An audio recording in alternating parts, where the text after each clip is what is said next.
Hello and welcome to the Parents Roundtable. Experts and everyday parents discuss common parenting issues. A telesummit produced by Joyful Parenting Coaching in support of United We Parent.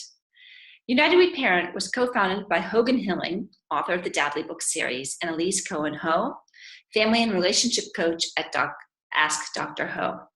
The mission of United We Parents, a safe, trustworthy, and non-judgmental organization that embraces parents of every family dynamic, is to unify, strengthen, and inform the parenting community.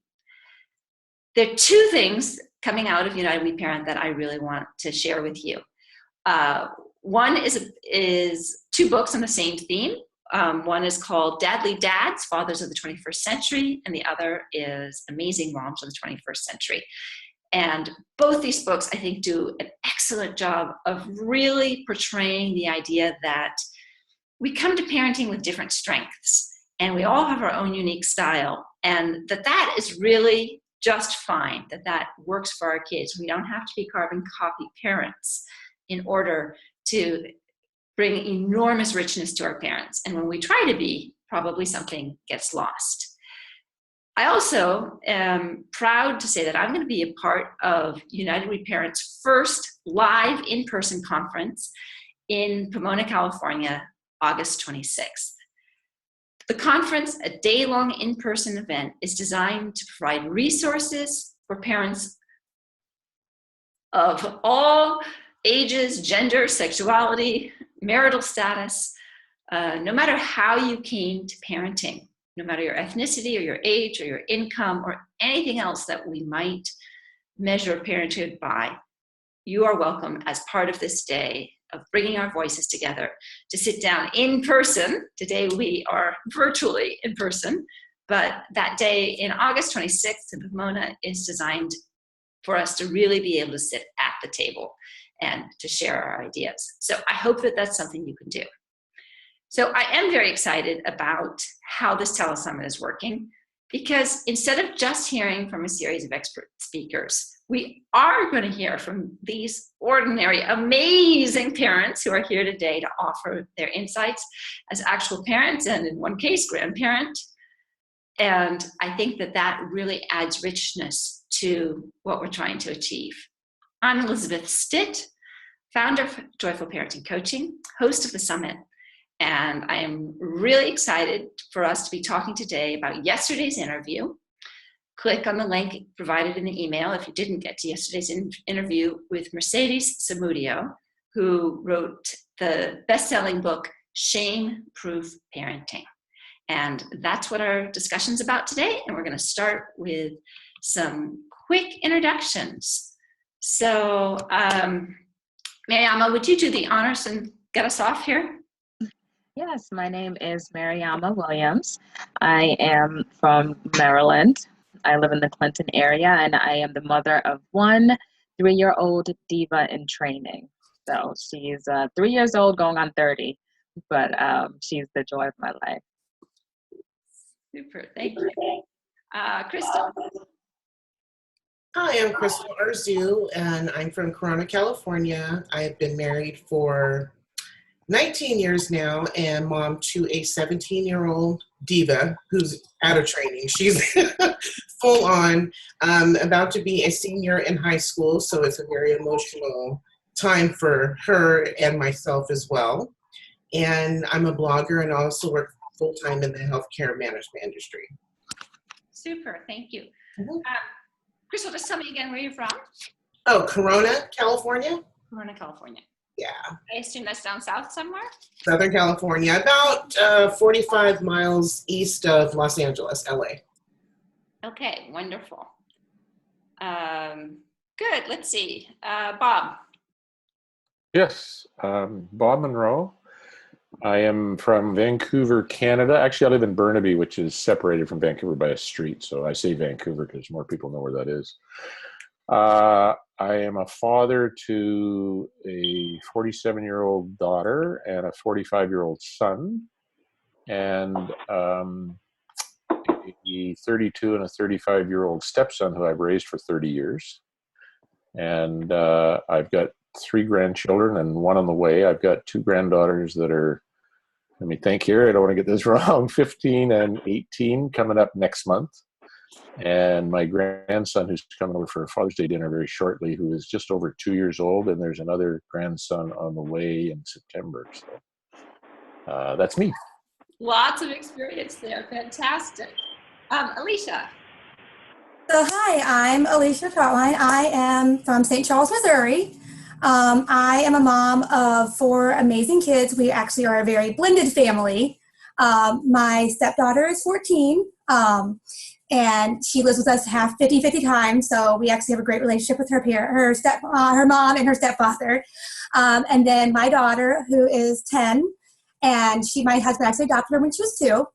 And then together we have 2 children, my daughter 9 and my son 2, who both have autism, which is then leads to what I do for a living now. I'm actually a blogger about, embracing neurodiversity and helping families, learn how to parent the waters of multiple kids with different disabilities and capabilities. So.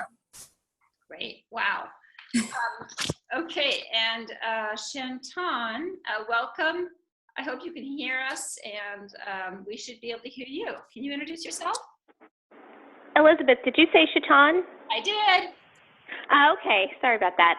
This is Shatan Turner. I am an attorney and a blogger and a speaker in Pittsburgh, Pennsylvania. I'm a transplant here.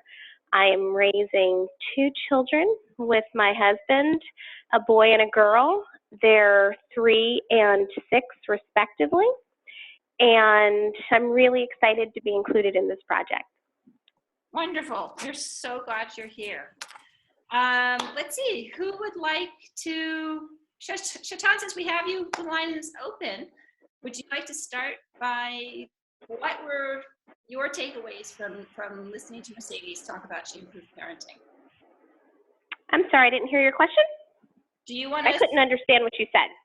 Do you want to start by just sharing your reaction to the interview? No, I don't want to start. I'm a little intimidated by the forum, if that's okay. Yeah, no, that's just fine. Somebody else, raise your hand and let me know. Yay, thank you. Thank you, Lisa. No problem. Yeah, so I definitely just love the entire interview. I think it's awesome that we're bringing some awareness to it. I think there's a lot of shaming out there. People maybe not even intending to do it so much as just putting their 2 cents in sometimes. I actually have had several experiences over the year with my stepdaughter being 14. Her mom and I actually are the same age, but they did have her young.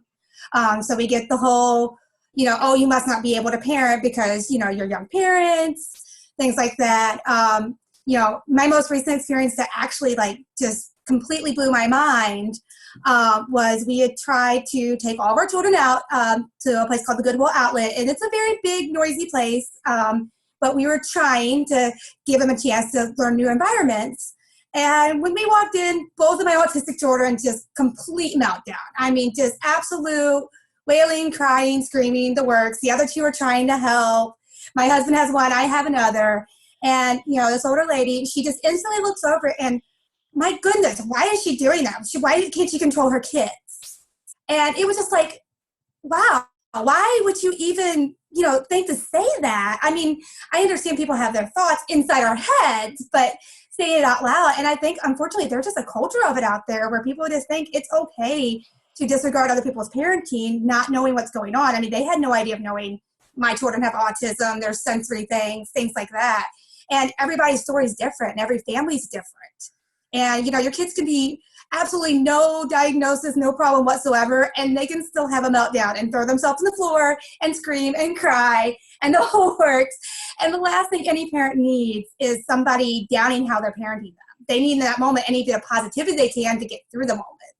Yeah. So I absolutely I love the concept of just bringing that awareness and trying to get past that. Is there something helpful that woman could have said in that moment? I don't know if there would have been too much to help, but at the same time, if you want to help, my mother-in-law kind of learned this lately. I was just saying, what can I help you with? Is there anything I can do to help you? Because a lot of times there might not be anything that you can do to help somebody in those situations. Sometimes there might be, if I was by myself, maybe watching my other two for me while I'm balancing the two.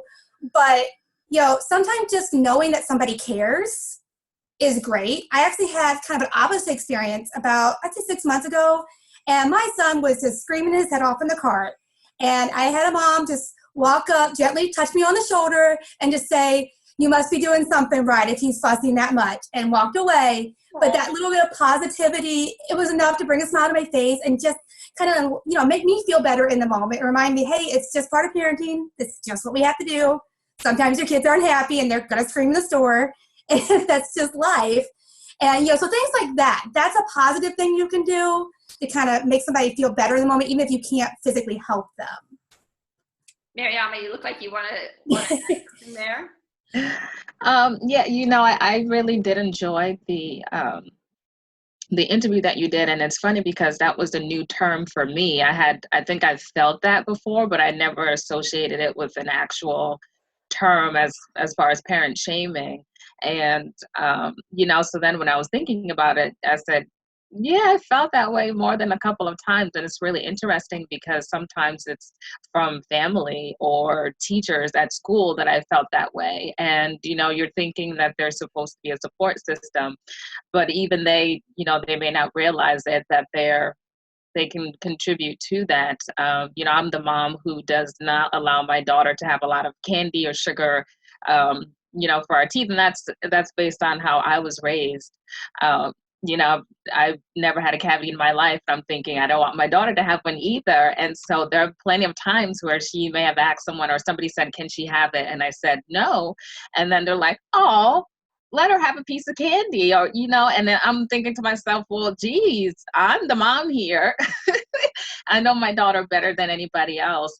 And that's come from family as well, that, they kind of push you. No, just let her have it. Just let her have it. Just let her have it. And, and sometimes you give in and sometimes you don't, and you feel guilty because, I'm like, it's my kid. I shouldn't feel this way. What I say should matter. It should go. And, it did get me to also thinking that maybe that shame part, because of the way that we raise our children, we've raised them based on our experiences, or at least myself, as I mentioned. And so that's where the shame comes in, because you feel as if somebody is judging you for your experiences that they're not familiar with. But I did really enjoy it, and I'm happy to now be able to associate my feelings with that word. And I think I can probably better articulate the next time I'm in a situation like that and say, don't parent shame me. Yeah. I'm actually back to Mercedes, because I know that knowing that just the language has empowered you will make a big difference to her. Thank you. So Bob, I'm just curious, I'm going to ask you, because you, as a parent, as a grandparent, you might have been that well-meaning family member who, offered his 2 cents where maybe it wasn't welcome, or you may have felt it yourself over the years. It's interesting. I mean, before you started, I mentioned that I watched the video and I didn't really relate to the shaming side of things. And I'm going to guess that there's a pretty good chance that women probably experience it more than men. But I was thinking, as the ladies were talking here, I'm wondering if some of this may be a result of, in many cases, the absence of fathers and good male role models. With divorce being so high in our society, and this is not to take anything away from women, because believe me, I love women a ton, and I work with a lot of men, have for years, helping them be better men, better fathers and whatnot. But just thought came to me as I'm listening that, do you think some of this could be a result of young men and young women being raised to adulthood without the good male stabilizing role models in their lives? It'd be interesting what your thoughts are on that. A little bit more about why that would make us more vulnerable to shame. Why do you think? Well, I don't know that it would make you more vulnerable to, but I'm suggesting in listening to this that it possibly might lead more people to be the person that's projecting that at you. because of the way they were brought up or not brought up without the male. I mean, I sometimes say to the man, listen, part of your job as a man in the house is to be the policeman, to enforce the rules and teach about honor and respect and whatnot. Not that women don't do that too, because they do.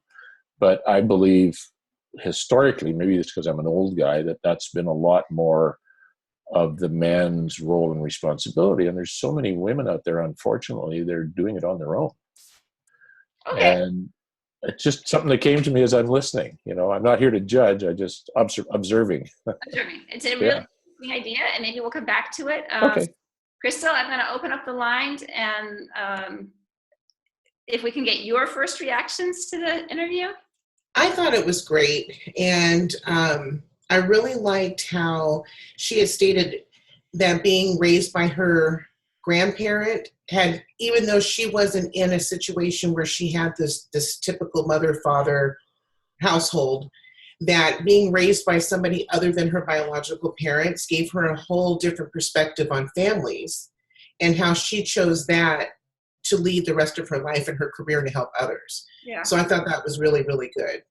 And I also agree with both Alicia as shaming sometimes. I don't think it's intentional. I think people, like the same situation that she had, don't know any better. It's more hurtful, I believe, when it's actually not a stranger, but maybe a family member or a close friend. And Mariama, I totally agree with, in the fact that the way we're raised and the way that we teach our children, some people, I mean, we're all raised differently. So I was never allowed to call adults by their first name. And to this day, I'm 44 years young, and I still call my mom's friends, Miss Miller, and I've raised my daughter that way. And I've had friends and people say, if I introduce them, oh, well, you can just call me Laura. And I'm like, no, she's not going to do that. It's Miss Laura or Mr. And I get a lot of flack for that. And my daughter's 17 and she still does it. And that's what we expect of her. It's just a level of respect. But you wouldn't believe the amount of flack that, people, or if I tell them to their face, which when she's with me, no, she, Miss so-and-so. And they'll say, no, just go ahead. But just like Mariama said, but I'm the mom. And if that's the choice that I decide to make for my kid, then just respect it and let's move on. That's just a little thing, but you just have to respect how parents are raising their children, even if it's something completely different from the way you raise yours. So. Yeah. So I'm curious, what are the things that enable you to have some Teflon in that situation and just be able to still stand within who you are, and that's what we do in our family. Yeah, it's just being raised by a strong woman. My mom didn't take any mess, and I stand up for my principles because nobody's going to raise my daughter better than me. So that's just my word goes, and that's about it. But it's just amazing. It really, really is. All right. Good, thank you. Shatan, are you ready to, are you there? I am. I'm sorry I got you off to an awkward start, but No. I actually was, became familiar with the term parent shaming a few years ago, or maybe it was like 2 years ago. I have no sense of time since I've had kids. I'll just put that out there. But when Chrissy Teigen and John Legend had their baby, whenever that was, they went out for a dinner date shortly after she was born. And there was all of this hate stuff on Twitter and all over the internet about how she was a bad mom because she had the audacity to go out and to leave her baby with somebody.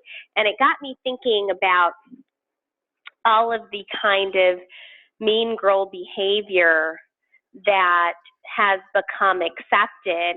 And I don't mean mean girl to the point of bullying necessarily, although that's what it is to its extreme.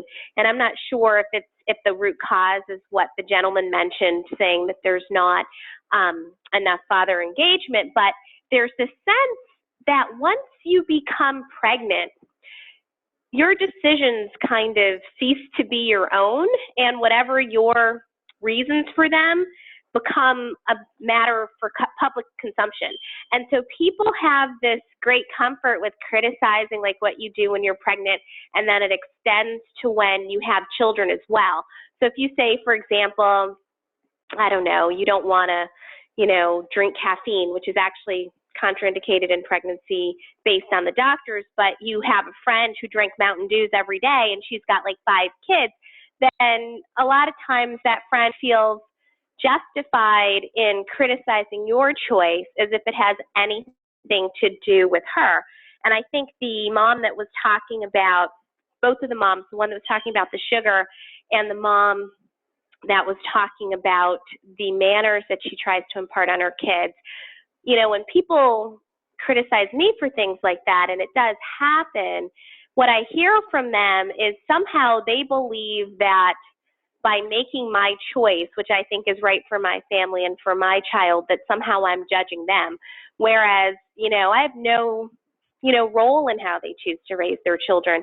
It's a very independent one. I mean, as parents, we have this enormous job that's the most important in the world, was to try to make sure that the person for whom we're responsible, meets the world when they're 18 and are able to be a fully functioning member of society and conduct themselves in a way that we think brings honor on our families.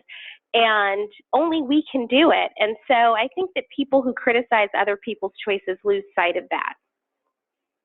Wow, thank you so much. And I really like this idea that when people are making comments about it, that it's out of their own vulnerability about their own decisions, and what should they be doing. That's an interesting idea to me. All right, I'm opening everybody up. So if somebody wants to jump in here, does anybody have like a burning?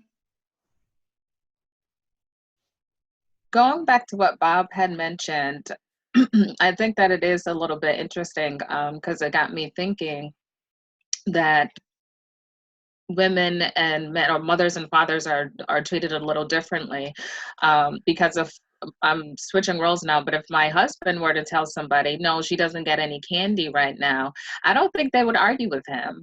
I think that they would say, oh, your dad said no candy, so no candy. And so that's another maybe interesting parallel to think about, is that I don't think that he feels parent shaming, to be honest, now that I think about it, and I'll have to ask him afterwards, but I don't think there have been moments. I think usually it's what your dad says goes, but it doesn't always go vice versa. What your mom says goes. I don't know what that is or why that is. It's certainly because I did all the heavy lifting and gave birth to this kid, but I don't know. It's it's very interesting, but maybe that's something to be discussed in another discussion or something. Okay, yeah. So what's striking me there is it cart horse? Do guys experience less parent shaming because they're just confident about what they're doing and they don't really care what the other people think? And so, are we more vulnerable to it because, do we get it more because we don't just project that image that says, sorry, this is it, that this is where we stop. Well, especially if we get it from friends or close relatives, because a lot of the times they think moms maybe are more influential. Like, oh, okay, well, she's doing it that way, so maybe she's right. Maybe I shouldn't do that, or, but usually dads are, like Bob said, are stronger figures. And that maybe that's why they don't get such. That's a good question. That's a very good question.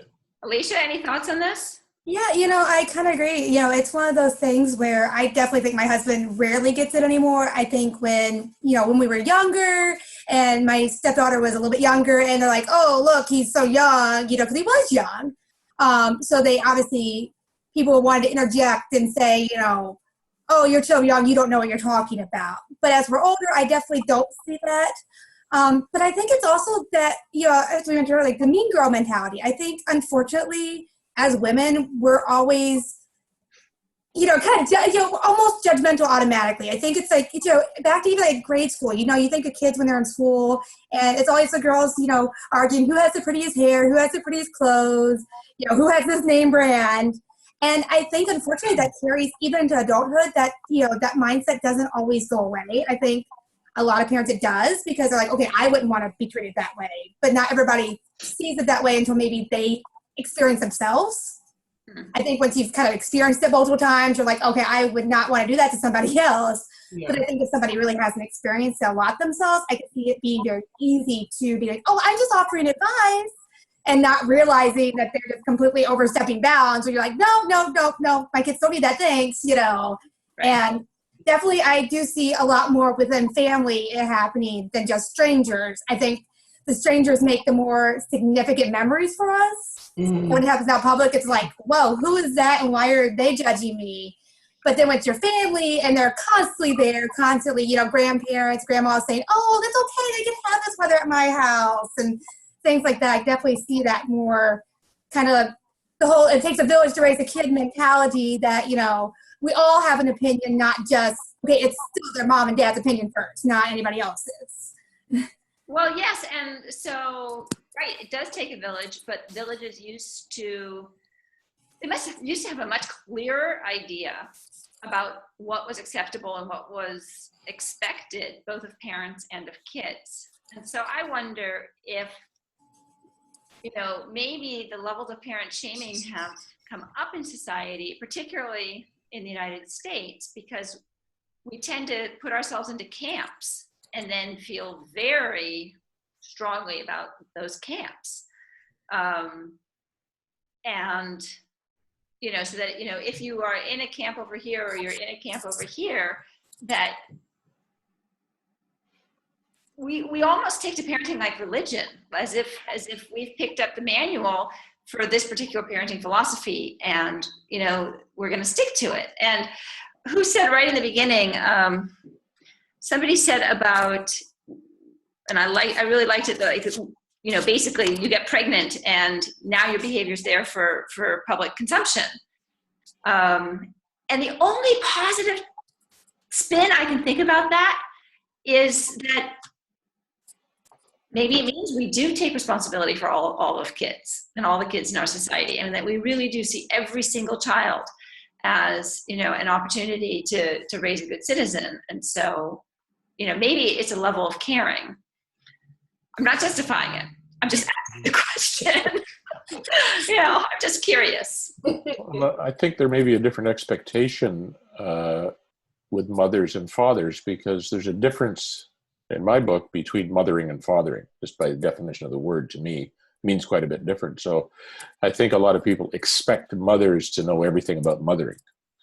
And mothers only know what they were taught and how they were raised and what they see as right. And I don't know that necessarily lets dads off the hook, but I don't think there's that same expectation when they see the mothers out with the children. Now, I'll give you an example. A couple examples. First of all, 11, so I raised them and got them through school and everything. But I was never spanked as a kid. My kids were never spanked, and my grandchildren have never been spanked, and they've all turned out amazingly well. I'm not just saying that because I'm their dad, but they have turned out very, very well with a lot of respect, and they've been very successful, those that are growing up. But there's a lot of people, I got a lot of friends that think, well, you got to spank your kid if he's going to learn anything. I disagree. So if you see somebody out there and they're possibly spanking their kid or disciplining, that somebody's going to think, well, how dare you? I wasn't raised that way. Well, that's just one small example, but yeah, I don't think the expectation of parenting is perhaps as high of dads as it should be, because of the nature of the job, if you like. Oh, I completely agree with you. I think from a society's perspective, the expectations on dads are extraordinarily low. And it doesn't mean that, many dads don't exceed those expectations, but because the expectations are low, they can hit it out of the park with like, they just have to make a base hit and all of a sudden they're, hitting a home run, where the mom has to like literally take it and hit it with her hand without a bat and to hit it out of the park in order to get any kind of credit. And I think that influences the comments and judgments that people make. I mean, to go to Elizabeth's prior comment about whether these comments are reflective of an overall investment in children from a community and communal perspective, I think that is true at its highest point. Like if people are living their best selves and making these comments, they are well intended, because the flip side is like, what if it's not just, giving a kid sugar where one person thinks it's not that big a deal and the mom doesn't want them to get it, but you happen to witness a friend who's like giving their kids Pixie Six at 8 a.m. And then you see the kid at 9, and then you see the kid at 10, and you see the kid at 11 o'clock and 12 o'clock noon, and the kid's been eating Pixie Sticks the whole time. Like if you're that non-sugar eating mom, you probably have some feelings about that. And those feelings are well supported in science, but it doesn't necessarily mean that the mom who's making that choice would be like less offended by what you say. So I think it's really the comparison to religion was a very good one, because it's another thing where people get wedded into their own view of the world and they dig their heels in. And once you have the conviction of faith, right, then you feel entitled and empowered to vocally criticize other people's choices because it's something that you feel so strongly. And one of the ways that I've experienced it that's kind of less precarious, but also a choice matter, is with our choice to send our daughter to public school. We live in the city of Pittsburgh, and the Pittsburgh public schools as a whole don't have the best reputation, but like all districts, there are standout kids who go to Harvard every year. And so because I'm an attorney and I work in a healthcare system, I tend to work with a lot of doctors and attorneys. And invariably, they ask you where you live, right? And so I tell them I live in the city. So there's this immediate like pause and eye raise, right? And so then they get their hopes up thinking, well, I know that she sends her kids to private school. And so then they ask, well, where do you send your daughter to school? Because we had to move, like we love the city too, but once our kids got to be school age, we had to move to the suburbs. So then they pause and I say, oh, I sent her to a Pittsburgh public school. And then universally, they look at me like I give her crack for breakfast. And there's this sense. And so then I just let it be this awkward pause. I mean, if they want to have a conversation about it, then I can explain to them about why I make the choice and all those sorts of things. But it becomes really uncomfortable because they started the conversation by saying why it was so important to them and how they care so much about their kids. So they left the city, and the fact that I'm there suggests that somehow I don't share those values, that I don't care as much about my daughter. So, yeah, I can imagine that's a really hard conversation to have. Must get very, very tiresome. It does. And, it becomes a function of class as well, right? Because since I am an attorney, there's this kind of perception that all of us kind of think alike and make decisions in the same way. And quite frankly, the reasons why we chose the city and chose to send her to public school has everything to do with our belief that, we wanted her to have a diverse educational experience in all respects, with different demographics, different cultures, as well as different economics. And we didn't want her to necessarily have the experience that's associated with private or suburban schools. And it was a thoughtful decision on our part. It wasn't done precariously, but it is something that, I'm confronted with almost weekly with people asking about it. Wow. Yeah, you're reminding me that,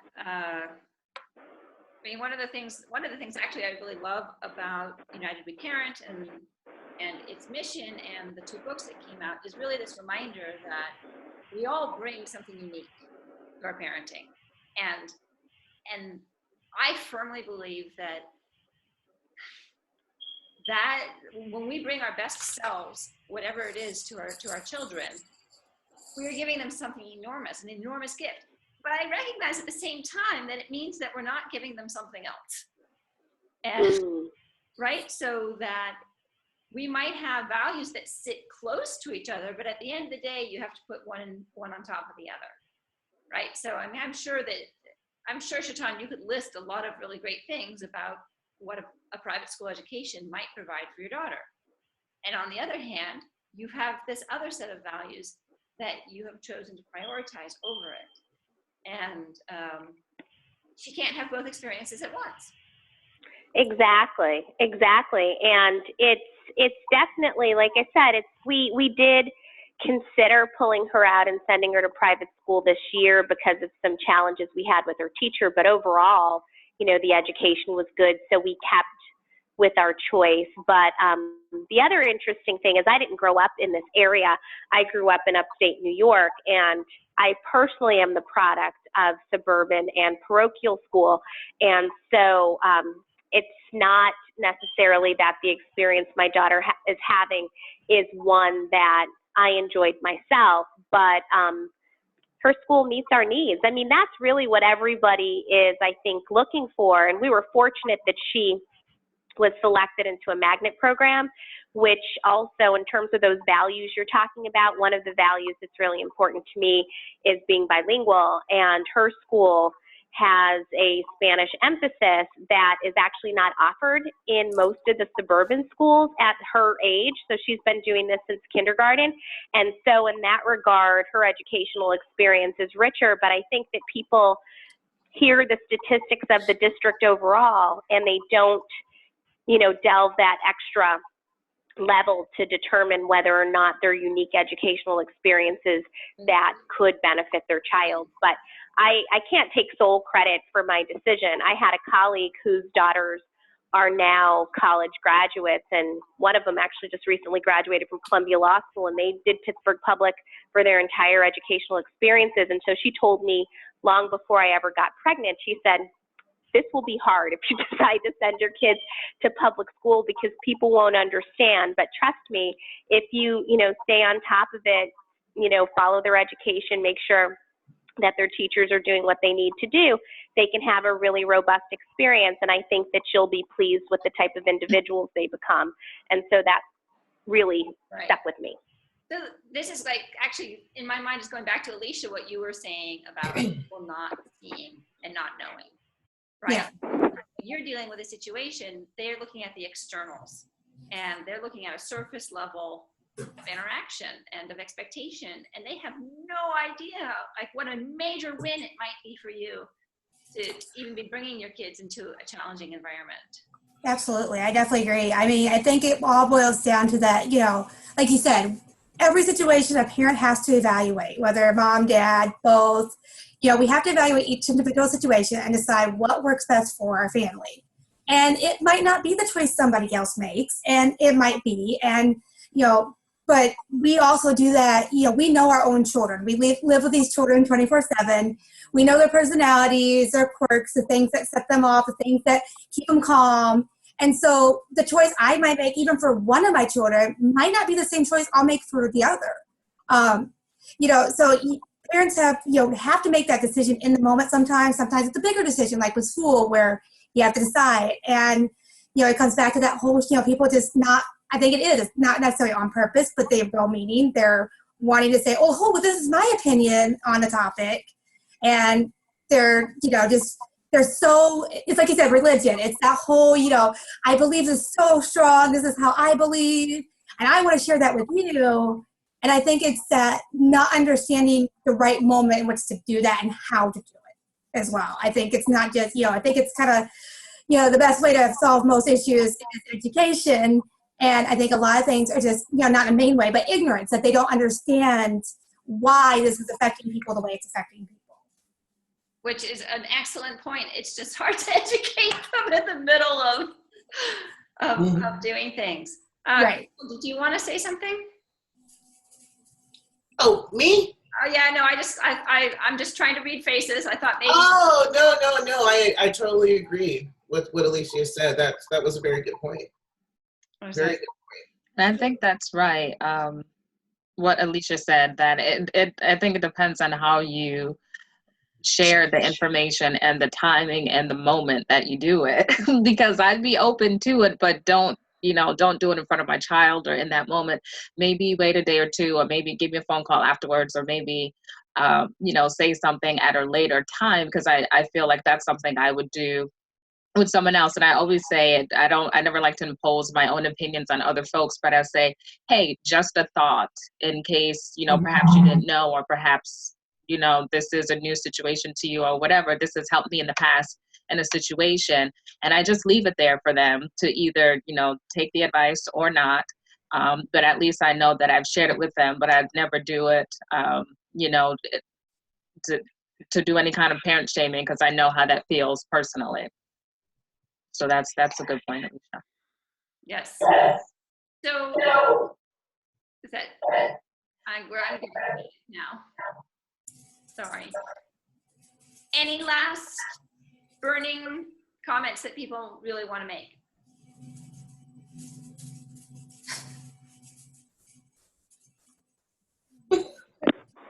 I mean, one of the other things